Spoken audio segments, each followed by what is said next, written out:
Philippe et On va commencer par Éric. l'opportunité de collaboration.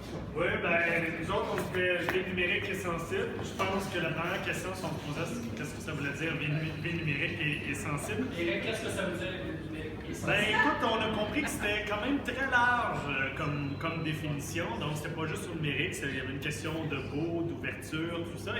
Et ça nous emmène un petit peu sur les pistes de collaboration parce que je pense qu'une des premières pistes, c'était l'idée de démocratiser la question du numérique, que ce soit d'un point de vue de faire connaître ce qui se passe dans les entreprises, dans les universités, de les descendre sur l'espace public, mais aussi de donner accès à tous les strates de la société sur la question du numérique, du code, et peut-être de viser des groupes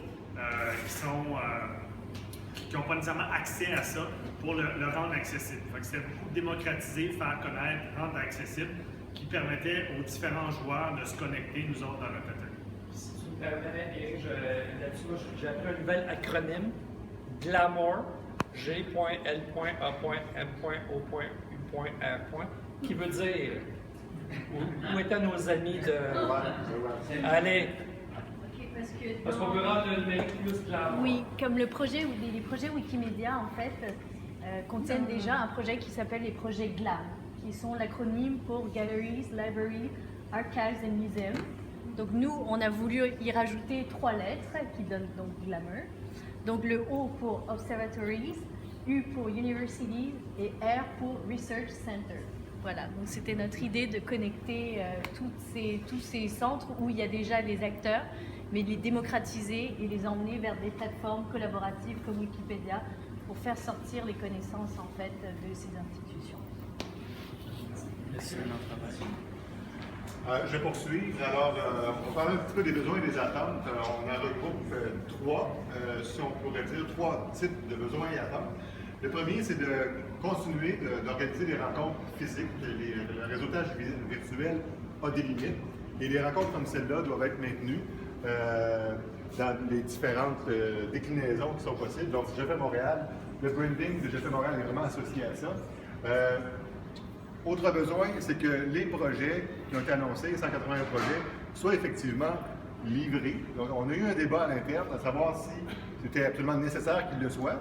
Certains disaient qu'on doit accepter que des projets ne lèvent pas. Hein. Quand on est en entrepreneuriat, on le sait, il y a des projets qui ne passent pas la barre et puis qui n'obtiennent pas l'adhésion des gens. Mais ce n'est pas grave. Donc, nous, on doit faire en sorte, Je fais Montréal doit faire en sorte d'être un catalyseur pour ces projets-là. Ils l'ont été. Maintenant, il ne faut pas lâcher, il faut continuer à rendre ça possible. Quelqu'un a fait référence au branding, à la visibilité. C'est vrai, pour nous aussi, on a découvert ça. On a été quelques-uns à soulever la question de je vois Montréal, je fais Montréal, un branding qui ajoute de la valeur aux projets qui lui sont associés, au-delà de l'activité, des possibilités de réseautage. Donc, il faut miser là-dessus, sur le branding de Je fais Montréal, pour renforcer les projets et être plus visible. On demanderait peut-être d'avoir plus de publicité du projet, de l'initiative Je fais Montréal, repenser un petit peu où est-ce qu'on en est à cette étape-là après 2 ans. Au-delà de l'anniversaire pour lequel il y a beaucoup de relations publiques qui est fait, on voudrait en entendre parler un petit peu plus. Parmi les nouveaux projets qu'on a identifiés, les 4 ont un lien de près ou de loin avec l'université. L'entrepreneuriat universitaire est en vogue. Un des problèmes souvent qu'on rencontre, c'est que malgré les bonnes idées, il manque de capital de financement. Donc, être capable d'organiser l'offre de capital de risque dédié à l'entrepreneuriat universitaire. Je pense qu'il y a beaucoup de travail qui est fait dans les universités séparées pour encourager l'entrepreneuriat. Maintenant, il faut trouver une façon de structurer le capital de risque.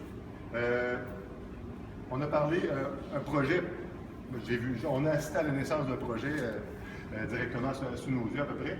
C'est celui d'un hub philanthropique pour la culture, c'est-à-dire que l'IVADO, Institut de valorisation des données, va travailler avec la société, avec le quartier des spectacles pour qui a en main beaucoup des tonnes de données, mais qui n'arrive pas à les valoriser pour offrir des meilleures offres de services à ses clients potentiels, aux amateurs d'art potentiels.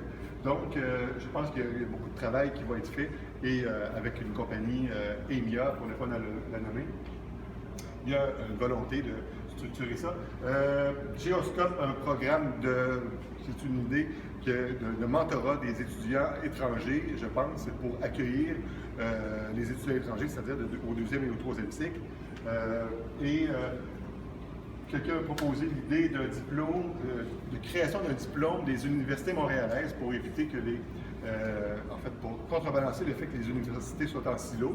Pourquoi ne pas organiser un diplôme, pourquoi ne pas offrir un diplôme à la carte où les étudiants pourraient choisir, en fonction des cours disponibles, créer leur diplôme pour vraiment capitaliser sur le fait que Montréal est une ville universitaire et qui offre beaucoup, mais qui, voilà, c'est ce que je voulais dire. C'était pas un représentant universitaire. Non, c'est pas moi. Et juste, peut-être juste préciser aussi sur le projet avant, Geoscope, c'est le projet de la SAP, de conversion de la biosphère, qui a déjà eu un peu de projecteurs dans les médias, mais c'est de ce projet-là qu'on parle. Oui. Questions, commentaires, ou le groupe qui a participé à toute cette discussion-là, est-ce qu'il y a des choses que vous voulez ajouter à ce que Éric et Philippe ont emmené?